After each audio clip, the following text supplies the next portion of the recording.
আসসালামু আলাইকুম ওরহমতুল্লাহি ওবরাকাতুহ। দিনী আমল ইউটিউব চ্যানেলের দিনী ভাই বোনেরা, আমি আশা করি আল্লাহ তাআলার অশেষ রহমতে আপনারা ভালো আছেন, সুস্থ আছেন। আলহামদুলিল্লাহ, পবিত্র রবিউল আওয়াল মাসের গত জুমার দিন জুমার নামাজ আদায় করার পরে এই ছোট্ট দোয়ার আমলটি করেছি। আল্লাহ তাআলার অশেষ মেহেরবানিতে দোয়া কবুল হয়েছে, মনের নেক আশা পূরণ হয়েছে। যারা অভাব অনটনের মধ্যে আছেন, ঋণের মধ্যে আছেন, রিজিকে বরকত চান, গোপন আমলের ভিডিওটি অবশ্যই নিয়ম মেনে করে দেখুন। আল্লাহ তাআলা চাহে তো আপনারা মনের নেক আশা ইনশাআল্লাহ পূরণ হয়ে যাবে। তো চলুন সম্পূর্ণ ভিডিওটি আমলের উদ্দেশ্যে আমরা সম্পূর্ণ দেখি। ইসলামের দৃষ্টিতে পবিত্র জুমা ও জুমাবারের রাত দিন অপরিসীম গুরুত্বপূর্ণ। জুমার দিনকে তাই সাপ্তাহিক ঈদের দিন বলা হয়েছে। জুমার দিনের সওয়াব ও মর্যাদা ঈদুল ফিতর ও ঈদুল আজহার মতোই এই দিন ইসলামী ইতিহাসে বড় বড় ও মহৎ কিছু ঘটনা ঘটেছে। জুমার গুরুত্ব আল্লাহ তাআলার কাছে এত বেশি যে কোরআনে জুমা নামে একটি স্বতন্ত্র সূরা নাজিল করা হয়েছে। আল্লাহ তাআলা কোরআনে ইরশাদ করেন, হে মুমিনগণ, জুমার দিন যখন নামাজের আহ্বান জানানো হয় তখন তোমরা আল্লাহর স্মরণে মসজিদে এগিয়ে যাও এবং বেচা কেনা বা দুনিয়াবি যাবতীয় কাজকর্ম ছেড়ে দাও, এটা তোমাদের জন্য কল্যাণকর যদি তোমরা জানতে। সূরা জুমার 9 নম্বর আয়াতে বলা হয়েছে। রাসূলুল্লাহ সাল্লাল্লাহু আলাইহি ওয়াসাল্লামও একটি হাদিসে বলেছেন, মুমিনের জন্য জুমার দিন হলো সাপ্তাহিক ঈদের দিন। ইবনে মাজাহ। এক হাদিসে নবী সাল্লাল্লাহু আলাইহি ওয়াসাল্লাম ইরশাদ করেছেন, যে দিনগুলোতে সূর্য উদিত হয় ওই দিনগুলোর মধ্যে জুমার দিন সর্বোত্তম। ওই দিন হযরত আদম আলাইহিস সালামকে সৃষ্টি করা হয়েছে, ওই দিনই তাকে জান্নাতে প্রবেশ করানো হয় এবং ওই দিনই তাকে জান্নাত থেকে বের করে দেওয়া হয়, আর ওই দিনই কিয়ামত অনুষ্ঠিত হবে। সহিহ মুসলিম শরীফের সহিহ একটি হাদিস। মহানবী সাল্লাল্লাহু আলাইহি সাল্লাম আরও ইরশাদ করেছেন, পবিত্র জুমার দিন দোয়া কবুল হওয়ার একটি সময় আছে। কোনো মুসলিম যদি সেই সময়টা পায় আর তখন যদি সে নামাজে থাকে তাহলে তার যে কোনো কল্যাণ কামনা আল্লাহ পূরণ করেন। বুখারী শরীফের হাদিস নম্বর 6400-তে বলা হয়েছে। শুধু তাই নয়, জুমার দিনের সেই বিশেষ আমলটির সময়টির কথাও বলা হয়েছে দিনী ভাই বোনেরা। আর সেই সময়টিকেই আসর থেকে শুরু করে মাগরিব পর্যন্ত এবং পবিত্র জুমার দিন আপনারা নামাজ আদায় করার পরেও আমলটি করতে পারবেন। সেই সময়টিতে যদি বেশি বেশি দরুদ ও ইস্তেগফার পাঠপূর্বক এই ছোট্ট দোয়াটি পড়ে আল্লাহ তাআলার কাছে আপনি আপনার সমস্ত মনের নেক আশাগুলো তুলে ধরেন, আল্লাহ তাআলা আপনারও আশা পূরণ করবেন ইনশাআল্লাহ। বিশেষ করে বিভিন্ন সময় আমরা অনেকেই ঋণগ্রস্ত হই। এ ঋণ প্রকৃতপক্ষে কারো জীবনের ক্ষেত্রেই সুখের খবর নয়, আর তাই জীবনে সব সময় আমাদের উচিত ঋণ থেকে মুক্ত থাকা। ঋণ থেকে মুক্তি লাভের জন্য হাদিস শরীফের কার্যকরী দোয়া যেগুলো বর্ণিত হয়েছে সেগুলো বেশি বেশি করা। দ্রুত ঋণ আদায় করতে বা ঋণমুক্ত হতে বা সক্ষম হওয়ার জন্য রাসূলুল্লাহ সাল্লাল্লাহু আলাইহি সাল্লাম কিছু আমল ও দোয়া শিক্ষা দিয়েছেন।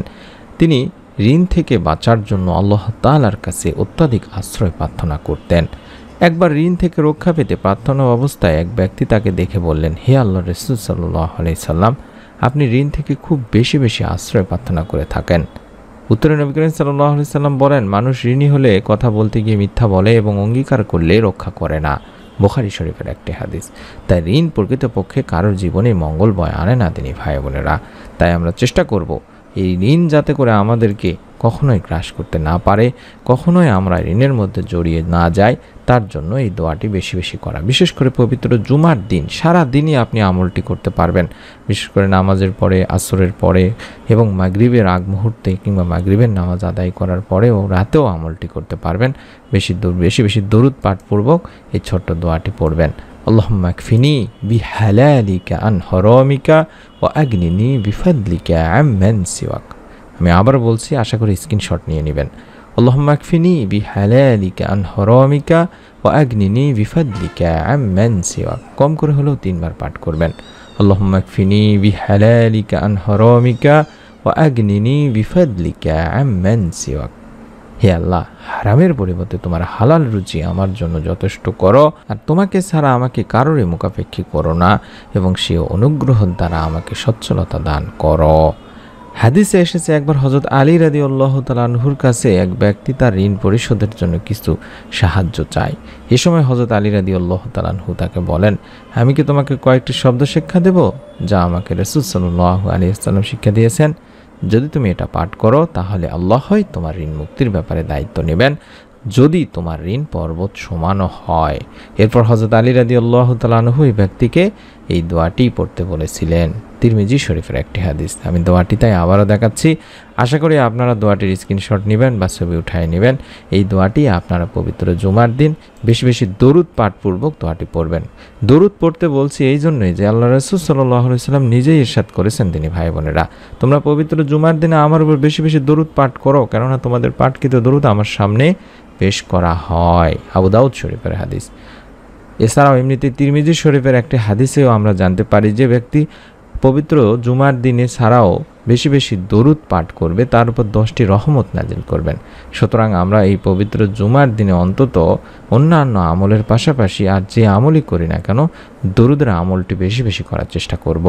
আপনারা সকলে আমলটি করবেন। প্রত্যেকের ভিডিওটিতে একটি করে লাইক দিয়ে কমেন্ট সেকশনে আমিন লিখে নিয়ত করতে ভুলবেন না। আমাদের এই ভিডিওগুলো আমরা ফেসবুকেও দেওয়ার চেষ্টা করছি। ফেসবুকে যে পেজটি খুলেছি পেজটির নাম আমরা দেখাই দিচ্ছি, দিনী আমল পেজটিতে আপনারা এই ভিডিওগুলো পাবেন। আশা করি আপনারা সেখানে প্রশ্ন করলে উত্তরও পাবেন। দয়া করে পেজটি ফলো করার অনুরোধ করছি। ফেসবুকে সার্চ করুন দিনী আমল লেখে বাংলায় অথবা ইংলিশে, ইনশাল্লাহ পেয়ে যাবেন। আপনাদের জন্য আমরা দ্বিতীয় চ্যানেলের ভিডিওগুলো অত্যন্ত গুরুত্ব সহকারে তৈরি করে আপলোড দিয়ে থাকি।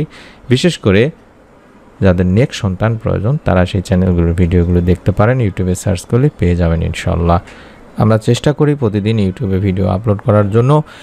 প্রত্যেক দিন আমরা যদিও না পারি, তাহলে যখনই ভিডিওগুলো আমরা আপলোড করব তখনই যেন আপনি আপনার মোবাইলে পেয়ে যান, দেখতে পান। তার জন্য অবশ্যই চ্যানেলটির সঙ্গে থাকুন, সাবস্ক্রাইব করে বেল বাটনটি অন করে রেখে দিন। ইনশাল্লাহ প্রত্যেকটি ভিডিও আপনার কাছে আমরা যখনই ইউটিউবে দেব তখনই পেয়ে যাবেন। সকলে ভালো থাকুন, সুস্থ থাকুন। আল্লাহ তাআলার কাছে আমরা মন খুলে দোয়া করি আমাদের দিনী ভাই বোনদের জন্য, যারা আমাদের ভিডিওগুলো দেখেন, বেশি বেশি লাইক শেয়ার কমেন্ট করেন, সাবস্ক্রাইব করে রেখেছেন। আল্লাহ তাদের মনের নেক আশাগুলো অবশ্যই অবশ্যই পূরণ করেই দেবেন ইনশাআল্লাহ। সকলে ভালো থাকুন। আসসালামু আলাইকুম ওয়া রাহমাতুল্লাহি ওয়া বারাকাতুহু।